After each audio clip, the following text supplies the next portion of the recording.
જે કંઈ ખૂટતા પ્રશ્નો છે એનું નિરાકરણ, દાખલા તરીકે સૌની યોજનાના પાણીનો પ્રશ્ન હોય, જે કઈ પ્રશ્નો છે ખેડૂતને લગતા એ દિશામાં કામ કરશું અને વિસ્તારના વિકાસ માટે ખાસ કરીને રોડ રસ્તાઓ આ સેમીફાઇનલ ભારતીય જનતા પાર્ટી જંગી લીડથી જીતવા જઈ રહી છે। ભૂપત ભાયાણીએ ઉમેદવાર નોંધાવતાની સાથે જ તેમને નિવેદન પણ તેમનું આપ્યું છે। ભૂપત ભાયાણીને ભેસાણ જિલ્લા પંચાયતની બેઠક પરથી ચૂંટણી લડશે।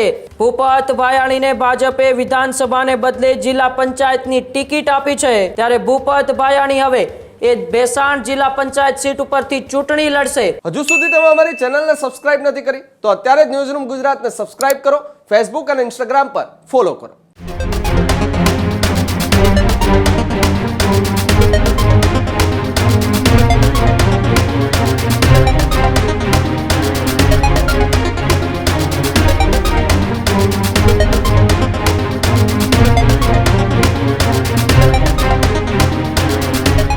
સમાચારોમાં આગળ વાત કરીએ તો ગોપાલ ઇટાલિયાના વિસ્તારમાં ભાજપે એ મોટો ખેલ પાડી દીધો છે। ગોપાલ ઇટાલિયાનો વિસ્તાર એટલે કે જૂનાગઢનો એ વિસાવદર વિધાનસભાના વિસ્તારમાં ભાજપે મોટો દાવ રમ્યો છે।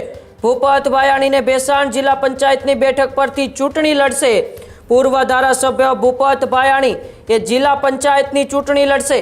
ભૂપત ભાયાણીને ભાજપે વિધાનસભાને બદલે જિલ્લા પંચાયતની ટિકિટ આપી છે।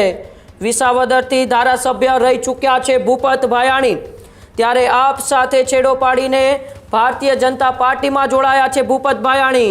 ન્યૂઝરૂમ ગુજરાતની ખબર પર મહોર લાગી છે। જી હા, ન્યૂઝરૂમ ગુજરાતે એ એક સપ્તાહ પહેલા જ દર્શાવ્યા હતા સમાચાર અને તે ખબર પણ હવે એ મહોર લગાડવામાં આવી છે। ભૂપત ભાયાણીએ એ જિલ્લા પંચાયતના સદસ્ય તરીકે પોતાનું નામાંકન ફોર્મ પણ અત્યારે ભરી દીધું છે, ત્યારે ભૂપત ભાયાણી હવે એ ભેસાણ જિલ્લા પંચાયત સીટ ઉપરથી ચૂંટણી લડશે। ગોપાલ ઇટાલિયા 2025માં જ્યાંથી એ વિધાનસભામાં ધારાસભ્ય બનીને આવ્યા, એ પહેલા 2022માં ભૂપત ભાયાણી એ વિસ્તારના ધારાસભ્ય તરીકે આમ આદમી પાર્ટીમાંથી ચૂંટાયા હતા, પરંતુ 2023માં તેઓ એ આમ આદમી પાર્ટીમાંથી અને ધારાસભ્ય પદેથી રાજીનામું આપે છે। ત્યારબાદ 2024માં તેઓ ભારતીય જનતા પાર્ટીમાં જોડાઈ જાય છે। 2025ની પેટા ચૂંટણીમાં તેઓને ટિકિટ નથી મળતી, પરંતુ હવે આ સ્થાનિક સ્વરાજ્યની ચૂંટણીમાં તેઓને ભારતીય જનતા પાર્ટીએ મેદાને ઉતાર્યા છે। ત્યારે વધુ માહિતી માટે સીધા જ મારી સાથે પ્રદીપ જોડાયેલા છે। પ્રદીપ, ભૂપત ભાયાણી ફરી એક વખત એ ભેસાણ જિલ્લા પંચાયતની સીટ ઉપરથી ચૂંટણી લડશે। આમ આદમી પાર્ટીમાંથી તેઓ ધારાસભ્ય રહી ચૂક્યા છે અને હવે તેઓ ભારતીય જનતા પાર્ટીમાંથી ચૂંટણી લડશે। બિલકુલ ઉમંગ, ભારતીય જનતા પાર્ટીના ઉમેદવારોની યાદી એક બાદ એક સામે આવી હતી અને એક બેઠક જે છેલ્લા કેટલાક એટલે કે 24 કલાકથી જેનું કમઠાણ ચાલતું હતું, જૂનાગઢ જિલ્લા પંચાયતની ભેસાણ બેઠક ઉપરથી ભૂપત ભાયાણીએ તેમની ઉમેદવારી નોંધાવી દીધી છે।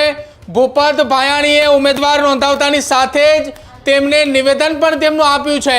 ગોપાલ ઇટાલિયાની સામે તેમની સીધી કાંટેકી ટક્કર છે અને ઇટાલિયાની સામેની આ કાંટેકી ટક્કરની વચ્ચે ભૂપત ભાયાણીએ ફોર્મ ભરતાની સાથે જ જુઓ જીતનો વિશ્વાસ વ્યક્ત કરતા બિલકુલ જોડાયેલા રહેજો આપણી સાથે। સીધા જ ભૂપતભાઈ ભાયાણી ફોન લાઈન ઉપર જોડાયેલા છે।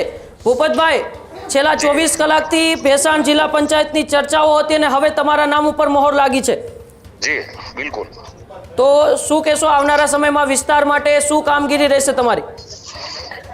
વિસ્તાર માટે જે જવાબદારી જનતા મારામાં વિશ્વાસ મૂકે તો અમે તો ભારતીય જનતા પાર્ટીના કાર્યકર્તાઓ છીએ, સરકાર અમારી સાથે છે અને વિસ્તારમાં જે કંઈ ખૂટતા પ્રશ્નો છે એનું નિરાકરણ, દાખલા તરીકે સૌની યોજનાના પાણીનો પ્રશ્ન હોય, ખેડૂતોને લગતા, જો કે ખેડૂતો માટે તો સરકાર ટેકાના ભાવથી મગફળી, ચણા, તુવેર વગેરે જણસીની ખરીદી કરે જ છે, છતાં પણ ખેડૂતોને લગતી કઈ મુશ્કેલી હશે, આજે આપણો ખેડૂત દિવસે પાણી વાળે છે, તો જે કઈ પ્રશ્નો હશે ખેડૂતને લગતા એ દિશામાં કામ કરશું અને વિસ્તારના વિકાસ માટે ખાસ કરીને રોડ રસ્તાઓ, એક ગામથી બીજા ગામને જોડતા જે રોડ રસ્તાઓ છે એના જે પ્રશ્નો છે એનું સોલ્યુશન એક જ વર્ષમાં લાવીશું અને સાથે સાથે પીવાના પાણીને લગતી કે કંઈ પણ અન્ય જનતાને કંઈ હેરાનગતિ હશે તો તાત્કાલિક અસરથી કામગીરી હાથ ઉપર લેશું અને વિસ્તારમાં વ્યક્તિગત રીતે પણ કોઈને કાંઈ કામકાજ હશે તો અડધી રાતે પણ અમે જનતાની સાથે છીએ અને જનતા અમારી સાથે છે। ભૂપતભાઈ, 2025ની પેટા ચૂંટણીમાં ગોપાલ ઇટાલિયા ત્યાંથી 17,000 જેટલા મતોથી જીતીને આવ્યા।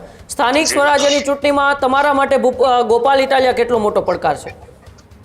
ના, ગોપાલભાઈ કઈ પણ પડકાર હોય એવું અમને નથી લાગતું, કેમ કે ગોપાલભાઈનું કાર્યક્ષેત્ર ગુજરાત સરકારમાં પ્રતિનિધિત્વ કરવાનું છે અને અમારું હવે જે કાર્યક્ષેત્ર છે એ જિલ્લા પંચાયતમાં અમારે કાર્ય કરવાનું છે, વિકાસના કામોને વેગ આપવાનો છે, જે ખૂટતા કાર્યો છે એને પૂર્ણ કરવાના છે. તો ગોપાલભાઈ તો એની પાર્ટીને મોટી કરવામાં રીચા પૈચા હોય છે અને સતત ને સતત એની પાર્ટીના પ્રચારમાં જ સમગ્ર રાજ્યમાં એમનો સમય ફાળવતા હોય છે, જેથી કરીને વિસ્તારની એમની ખોટ પડે છે. તો એ ખોટ અમે પૂર્ણ કરવાનો પ્રયત્ન કરશું. આવનારી વિધાનસભા 2027 છે, તેમના ચિત્રો છે એ વિસાવદર વિધાનસભાના આ ચૂંટણીઓથી સ્પષ્ટ થઈ જશે ભૂપતભાઈ? બિલકુલ બિલકુલ.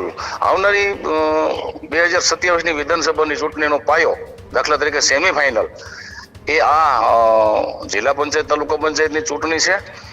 આ સેમીફાઇનલ ભારતીય જનતા પાર્ટી જંગી લીડથી જીતવા જઈ રહી છે. એનો સીધો મતલબ છે કે 2027માં ભારતીય જનતા પાર્ટીનો અમારો ઉમેદવાર પૂરી તાકાતથી અને પૂરી જંગી લીડથી અહીં જીતવાનો છે. ગોપાલ ઇટાલિયા 2027માં ફરી ચૂંટાશે કે આ વખતે હવે ઘણા લાંબા વર્ષો બાદ એ ભારતીય જનતા પાર્ટીના ઉમેદવાર ભેસાણ વિસાવદરની સીટ ઉપર જીત મેળવશે? ના, ગોપાલભાઈને ક્યાંથી લડવું હોય તો એમને નક્કી કરવાનું હોય છે, અમારે નક્કી નથી કરવાનું હતું. અમે તો કમળનું નિશાનને ઓળખીએ છીએ, સરકારની કામગીરીને ઓળખીએ, નરેન્દ્ર મોદીને ઓળખીએ, ગુજરાત સરકાર ભૂપેન્દ્ર પટેલને ઓળખીએ, જનતા એમને ઓળખે છે. તો અમારે તો અમારી સરકારે જે કામો કર્યા છે, જે જનતાના ખૂટતા કાર્યો કર્યા છે, આજે 10-10 લાખ રૂપિયા સુધીના અમૃતમ યોજનાના આયુષ્માન ભારતના કાર્ડ સરકારે આપ્યા છે. ટેકાના ભાવથી તમામ પ્રકારની જણસીની સરકાર ખરીદી કરે છે. ખેડૂતનો દીકરો આજ દિવસે પાણી વાળે છે. કોઈ પણ પ્રશ્ન સરકાર લેવલે અમે ખોટવા દેવાના નથી.